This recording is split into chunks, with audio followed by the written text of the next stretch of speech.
Pecuária BR de volta e a Secretaria da Receita Federal publicou no Diário Oficial da União a instrução normativa que regulamenta aí o Programa de Regularização Tributária Rural, o PRR, mais conhecido pelo Refis do Fundo Rural.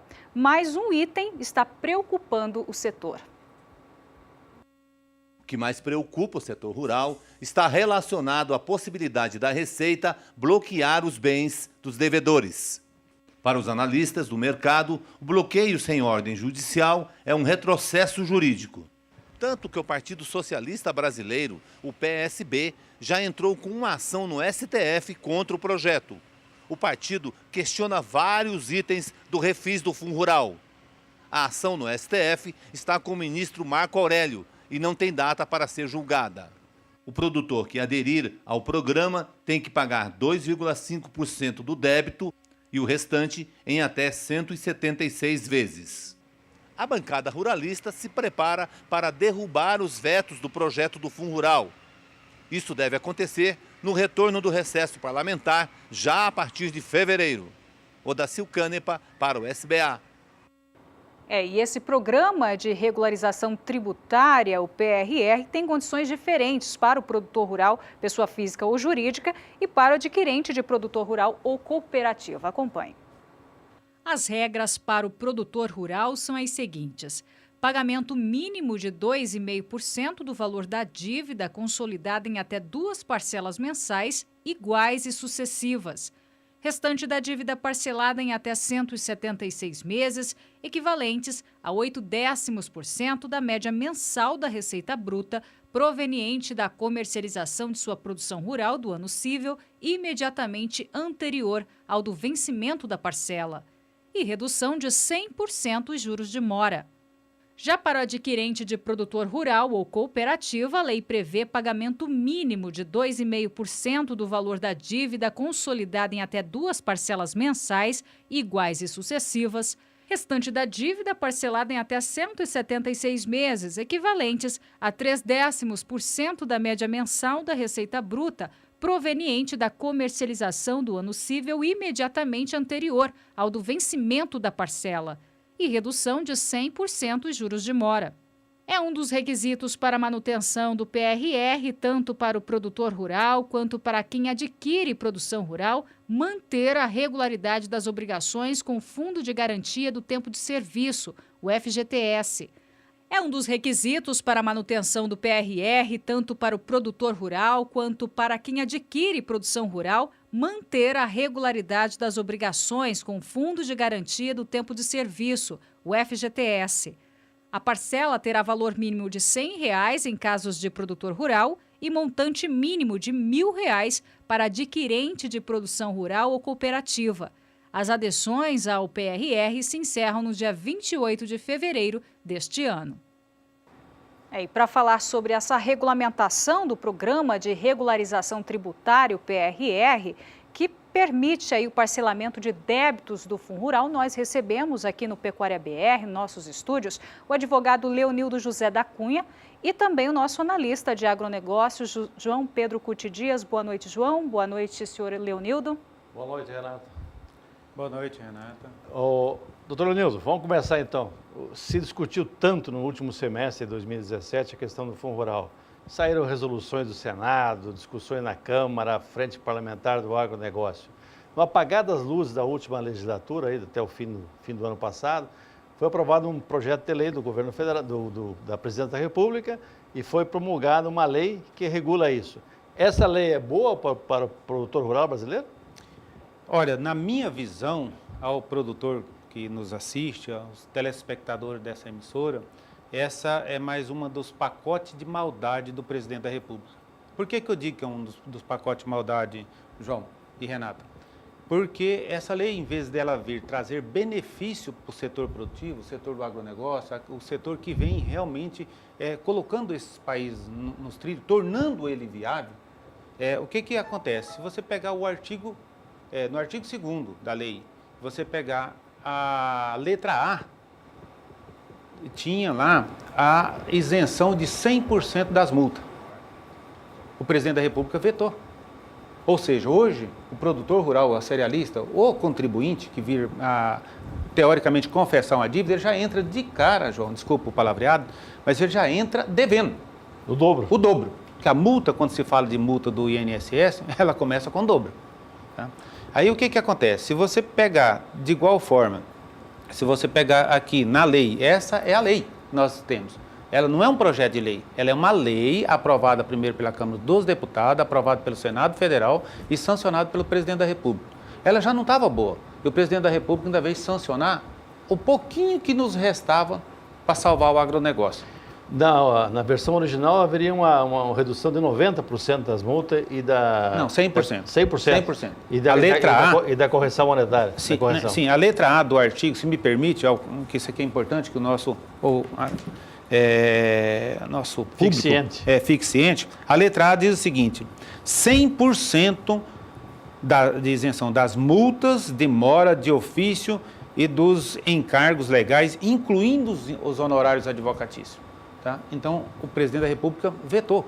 Ou seja, hoje o produtor rural, o homem do campo, o homem do agronegócio, a cerealista, quem é que vai ter que pagar essa dívida? A lei não diz quem é que tem que pagar essa dívida. Então, isso é terrível para o agronegócio. Criou uma situação onde o homem do campo, o produtor, João, não sabe quem que paga a dívida, nem quanto que ele vai pagar. E o que é pior, se ele for entrar no PRR, deixar isso bem claro ao telespectador, ele vai assumir uma dívida já com 100% de multa. Eu pergunto para o senhor, isso é um bom negócio? Não, a dívida em si já não é um bom negócio porque foi declarada inconstitucional pelo Supremo Tribunal Federal. Muito bem observado, porque quem deu origem a essa dívida, quem disse que era inconstitucional, não foi o produtor rural, não foi o setor do agronegócio. Quem deu a origem, quem disse que essa lei, por unanimidade, em fevereiro de 2010, foi o STF.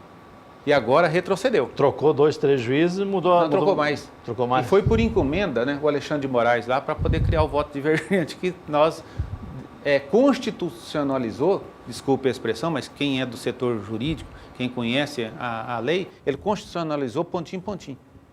Por quê? Sim. Prejudicial, boa noite primeiramente, se ela é prejudicial, por que ela foi aprovada então pelos senadores e também pela Câmara dos Deputados, principalmente pela Frente Parlamentar do Agronegócio? No tocante, ela foi aprovada até declarando que era 100% de isenção de multa. O princípio não foi o produtor, não foi o homem do campo, não foi o agronegócio que disse que era inconstitucional. Então, se hoje ele tem que pagar, vamos dizer que hoje ele tem que pagar então com a isenção de multa, total, para ser no mínimo razoável. Tá? Para ser no mínimo razoável. O que foi aprovado pelos deputados federais e pelo senador era 100% de multa.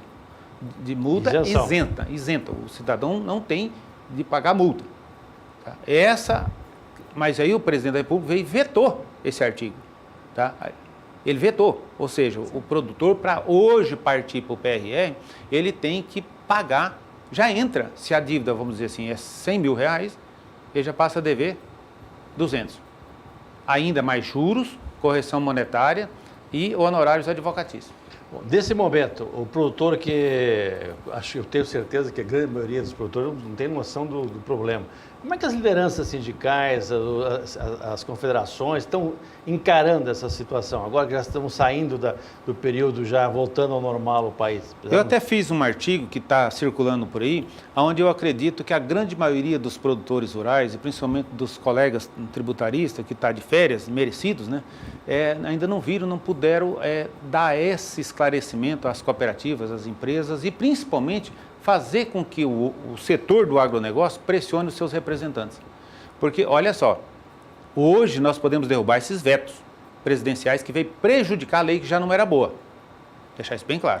Já não era boa. Porque no artigo 25 ela veio dar uma série de situações que prejudicou ainda mais, que eu volto a falar daqui a pouco. Mas o que acontece? Hoje o agronegócio está prejudicado e ele tem... Olha a estratégia do presidente da República. Aproveitou uma época de férias, que o Congresso está de férias, que vai voltar a funcionar teoricamente no dia 1º, mas dia 1º é quinta-feira. Sexta-feira, na prática, vai voltar no dia 5. Nós temos até o dia 9 de fevereiro só para derrubar esse veto. Se não derrubar esse veto, o produtor rural, o homem do campo, o homem do agronegócio, ele já entra devendo com multa. Tá, com multa. E a multa, como eu já disse, né, ela acaba com a possibilidade das pessoas saudarem os seus compromissos. E nesse caso, qual é a orientação aí para o produtor rural? Hoje, o produtor rural cobrar os seus sindicatos, cobrar suas organizações, cobrar os seus representantes, desde o vereador, para que esse possa fazer a escala para chegar até os deputados federais e senadores, para derrubar os vetos. Além disso, agora sim, voltando ao artigo 25, o que tem no artigo 25?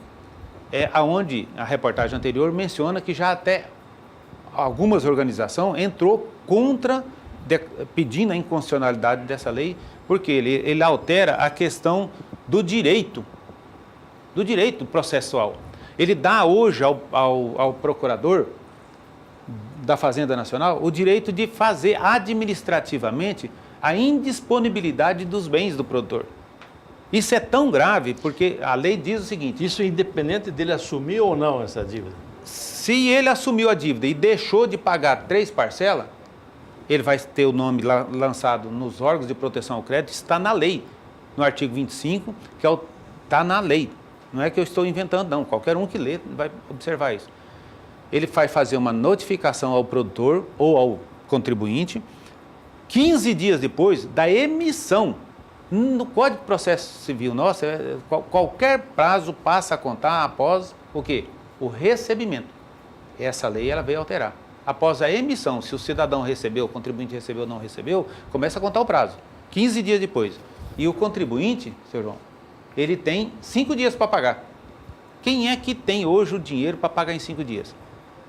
Após 5, os 15 mais 5 são 20 dias. No 21º dia, o procurador do INSS pode ir colocar o nome do produtor no Serasa, no CADIM, no SPC e o que é pior. Se o senhor tem dinheiro no banco, a cerealista tem dinheiro no banco, ele arresta na hora.